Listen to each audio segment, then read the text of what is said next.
ಇನ್ನು ಎಎಐಬಿ ಎನ್ಎಸ್ಜಿ ತನಿಖಾ ತಂಡದಿಂದ ಸ್ಥಳ ಪರಿಶೀಲನೆ ಆಗಿದೆ ಅನ್ನುವಂತಹ ಮಾಹಿತಿ ಸಿಗ್ತಾ ಇದೆ. ವಿಮಾನ ದುರಂತದ ಸಂಬಂಧ ತನಿಖಾ ತಂಡಗಳಿಂದ ಈಗ ಸ್ಪಾಟ್ ಮಹಾಜರಾಗಿರುವಂಥದ್ದು.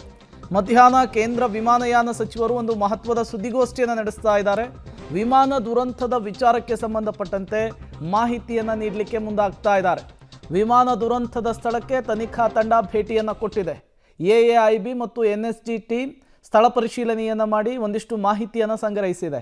ಮಧ್ಯಾಹ್ನ ವಿಮಾನಯಾನ ಸಚಿವರಿಂದ ಒಂದು ಮಹತ್ವದ ಸುದ್ದಿಗೋಷ್ಠಿ. ಈ ಸುದ್ದಿಗೋಷ್ಠಿಗೂ ಮೊದಲು ಬೆಳಗ್ಗೆ ಅಷ್ಟೇ ಅವರು ಒಂದು ಸಭೆಯನ್ನು ಮಾಡಿದರು. ಈ ಸಭೆಯಲ್ಲಿ ಡೈರೆಕ್ಟರೇಟ್ ಜನರಲ್ ಆಫ್ ಸಿವಿಲ್ ನ್ಯಾವಿಗೇಷನ್ನ ಮುಖ್ಯಸ್ಥರು ಸೇರಿದಂತೆ ಹಲವರು ಕೂಡ ಭಾಗಿಯಾಗಿದ್ದರು. ಅಲ್ಲಿ ಅವರಿಂದ ತೆಗೆದುಕೊಂಡಂತಹ ಮಾಹಿತಿಯನ್ನು ದೇಶದ ಜನರ ಮುಂದಿಡುವಂತಹ ಸಾಧ್ಯತೆ ಇದೆ. ಏನಾಯಿತು, ಇನ್ವೆಸ್ಟಿಗೇಷನ್ ಯಾವ ರೀತಿ ಸಾಗ್ತಾ ಇದೆ, ಪ್ರಾಥಮಿಕ ಹಂತದಲ್ಲಿ ಏನೆಲ್ಲ ಮಾಹಿತಿ ಸಿಕ್ಕಿದೆ, ಎಲ್ಲಿ ಲೋಪ ಆಯಿತು, ಎಲ್ಲದರ ಬಗ್ಗೆಯೂ ಕೂಡ ಒಂದು ಕ್ಲಾರಿಫಿಕೇಷನ್ ಕೊಡುವಂತಹ ಸಾಧ್ಯತೆ. ಯಾಕೆಂದರೆ ಇಡೀ ದೇಶವನ್ನೇ ಬೆಚ್ಚಿ ಬೀಳಿಸಿರುವಂತಹ ಘಟನೆ ಇದು. ಈ ದುರಂತದ ಹಿಂದೆ ಹಲವು ಪ್ರಶ್ನೆಗಳು, ಅನುಮಾನಗಳು ಮುನ್ನೆಲೆಗೆ ಬರ್ತಾ ಇದೆ. ಇಡೀ ಜಗತ್ತಿನಲ್ಲೂ ಕೂಡ ಈ ವಿಚಾರ ಸದ್ದು ಮತ್ತು ಸುದ್ದಿಯನ್ನು ಮಾಡಿದೆ. ಸೊ ಹಾಗಾಗಿ ಒಂದಿಷ್ಟು ಕ್ಲಾರಿಫಿಕೇಷನ್ ಅನ್ನು ಕೊಡಬೇಕಾದಂತಹ ಅನಿವಾರ್ಯತೆ ಕೂಡ ಇದೆ. ಇನ್ನು ಅಹಮದಾಬಾದ್ನಲ್ಲಿ ಏರ್ ಇಂಡಿಯಾ ವಿಮಾನದ ದುರಂತದ ವಿಚಾರಕ್ಕೆ ಸಂಬಂಧಪಟ್ಟಂತೆ ಕೇಂದ್ರ ವಿಮಾನಯಾನ ಸಚಿವರಿಂದ ಮತ್ತೊಂದು ಕಮಿಟಿ ರಚನೆಯಾಗಿದೆ ಅನ್ನೋದು ಗೊತ್ತಾಗ್ತಿದೆ. ವಿಮಾನ ದುರಂತ ನಡೆಯಲು SOP ರಚನೆಗೆ ಸೂಚನೆ. ವಿಮಾನ ದುರಂತದ ಸಮಗ್ರ ತನಿಖೆಗೆ ಈ ಕಮಿಟಿಯನ್ನು ರೆಡಿ ಮಾಡಲಾಗಿದೆ, ರಚಿಸಲಾಗಿದೆ. ಇದರಲ್ಲಿ ಗೃಹ ಇಲಾಖೆ, ಕೇಂದ್ರ ನಾಗರಿಕ ವಿಮಾನಯಾನ ಜೊತೆಗೆ ವಾಯುಪಡೆ, ಗುಜರಾತ್ನ ಪೊಲೀಸ್ ಅಧಿಕಾರಿಗಳು, FSL ಅಧಿಕಾರಿಗಳು ಕೂಡ ಈ ಕಮಿಟಿಯ ಸದಸ್ಯರಾಗಿರ್ತಾರೆ. ಅಹಮದಾಬಾದ್ನ ವಿಮಾನ ದುರಂತದ ಬಗ್ಗೆ ರಿಪೋರ್ಟ್ ಮಾತ್ರವಲ್ಲ, ಭವಿಷ್ಯದಲ್ಲಿ ಈ ರೀತಿಯ ಅನಾಹುತವನ್ನು, ದುರಂತವನ್ನು ತಡೆಯೋದಕ್ಕೆ ಮಾರ್ಗಸೂಚಿಯನ್ನು ಕೂಡ ರೆಡಿ ಮಾಡೋದಕ್ಕೆ ಸೂಚನೆ ಕೊಡುವಂತಹ ಸಾಧ್ಯತೆ ಇದೆ.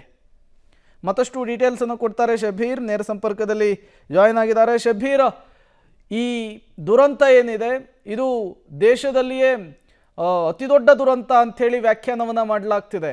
272 ಜನರು ಸಾವನ್ನಪ್ಪಿದ್ದಾರೆ. ಇದರ ಬೆನ್ನಲ್ಲೇ ಒಂದು ಕಮಿಟಿಯನ್ನು ರಚನೆ ಮಾಡಿರುವಂಥದ್ದು. ಈ ಕಮಿಟಿಯಲ್ಲಿ ಯಾರಿದ್ದಾರೆ, ಇದರ ಉದ್ದೇಶ ಏನು, ಏನೆಲ್ಲ ಡೀಟೇಲ್ಸ್ ಸಿಗ್ತಾ ಇದೆ ಅಂತ? ಪ್ರೇಮ್ ನೋಡಿ, ಈಗ ಕೇಂದ್ರ ಏನು ನಾಗರಿಕ ವಿಮಾನಯಾನ ಸಂಸ್ಥೆ ಏನಿದೆ ಅದರಿಂದ ಈಗ ಒಂದು ವಿಶೇಷವಾದಂಥ ತಂಡವನ್ನು, ಸಮಿತಿಯನ್ನು ರಚನೆ ಮಾಡಿರುವಂಥದ್ದು. ಇದಕ್ಕೆ ಸಂಬಂಧಪಟ್ಟಂತೆ ತನಿಖೆಯನ್ನು ಮಾಡಲಿಕ್ಕೆ ಪ್ರಯತ್ನಗಳನ್ನ ಕೂಡ ಮಾಡ್ತಾ ಇರುವಂಥದ್ದು. ಮತ್ತು ಈ ಒಂದು ಘಟನೆಯಿಂದ ಆಗಿರುವಂಥ ತಪ್ಪುಗಳನ್ನು ತಿದ್ದುಕೊಂಡು ಭವಿಷ್ಯದಲ್ಲಿ ಈ ರೀತಿಯಾದಂತಹ ಘಟನೆಗಳಾಗದೇ ಇರುವಂಥ ನಿಟ್ಟಿನಲ್ಲಿ ಎಚ್ಚರಿಕೆಯನ್ನು ಹೇಗೆ ವಹಿಸಬೇಕು ಮತ್ತು ಯಾವೆಲ್ಲ ನಿಯಮಗಳನ್ನು ಪಾಲಿಸಬೇಕು ಅನ್ನೋದಕ್ಕೆ ಸಂಬಂಧಪಟ್ಟಂತೆ ಒಂದಿಷ್ಟು ನಿಯಮಗಳನ್ನು ರೂಪಿಸಬೇಕಾಗತ್ತೆ. ಆ ನಿಯಮಗಳನ್ನು ರೂಪಿಸುವಂತಹ ದೃಷ್ಟಿಯಿಂದ ಈಗ ಸರ್ಕಾರ ಈ ಒಂದು ಸಮಿತಿಯನ್ನು ರಚನೆ ಮಾಡಿದೆ.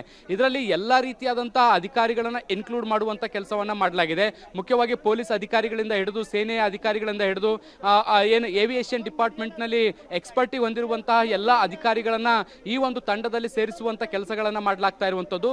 ಈ ತಂಡ ಮುಂದಿನ ದಿನಗಳಲ್ಲಿ ಈ ಒಂದು ದುರಂತ ಹೇಗಾಯ್ತು ಅನ್ನುವಂಥದ್ದನ್ನ ಅಧ್ಯಯನ ಮಾಡೋದರ ಜೊತೆಗೆ ವಿಮಾನಯಾನ ಸಂಸ್ಥೆಗಳು ಯಾವ ರೀತಿಯಾದಂತಹ ಪ್ರೋಟೋಕಾಲ್ ಅಂದ್ರೆ ನಿಯಮಗಳನ್ನ ಪಾಲಿಸಬೇಕು ಅನ್ನುವಂಥದ್ದನ್ನ ಒಂದಿಷ್ಟು ನಿಯಮಗಳನ್ನ ನಿಗದಿಪಡಿಸುವಂತ ಸಾಧ್ಯತೆಗಳಿದಾವೆ. ನೋಡಿ, ಈ ಫ್ಲೈಟ್ ಟೇಕ್ ಆಫ್ ಆಗುವಂತ ಸಂದರ್ಭದಲ್ಲಿ ಸಾಕಷ್ಟು ಆಕ್ಷೇಪಗಳು ಕೇಳಿ ಬಂದಿದ್ವು, ಫ್ಲೈಟ್ ಸರಿಯಾಗಿಲ್ಲ ಅನ್ನುವಂತ ಆರೋಪಗಳು ಕೇಳಿ ಬಂದಿದ್ವು. ಅವೆಲ್ಲದರ ನಡುವೆಯೂ ಕೂಡ ಇಗ್ನೋರ್ ಮಾಡಿ ಈ ಒಂದು ಫ್ಲೈಟ್ ಅನ್ನ ಟೇಕ್ ಅಪ್ ಮಾಡಲಾಗಿತ್ತು.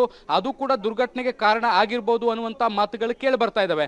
ಸೊ ಇಂತಹ ಸನ್ನಿವೇಶದಲ್ಲಿ ವಿಮಾನಯಾನ ಸಂಸ್ಥೆಗಳು ಯಾವ ರೀತಿಯಾಗಿ ರಿಯಾಕ್ಟ್ ಮಾಡಬೇಕು ಅನ್ನೋದಕ್ಕೆ ಸಂಬಂಧಪಟ್ಟಂತೆ ಈ ಒಂದು ನಿಯಮಗಳನ್ನ ರೂಪಿಸುವಂತ ಸಾಧ್ಯತೆಗಳನ್ನ ಈ ಸಮಿತಿ ಮಾಡಬಹುದು. ಸೊ ಆ ನಿಟ್ಟಿನಲ್ಲಿ ಈಗ ಪ್ರಯತ್ನಗಳನ್ನ ಸರ್ಕಾರ ಮಾಡ್ತಾ ಇರುವಂತದ್ದು. Prem, okay, thank you Shabir ತಮ್ಮೆಲ್ಲ ಮಾಹಿತಿಗಾಗಿ.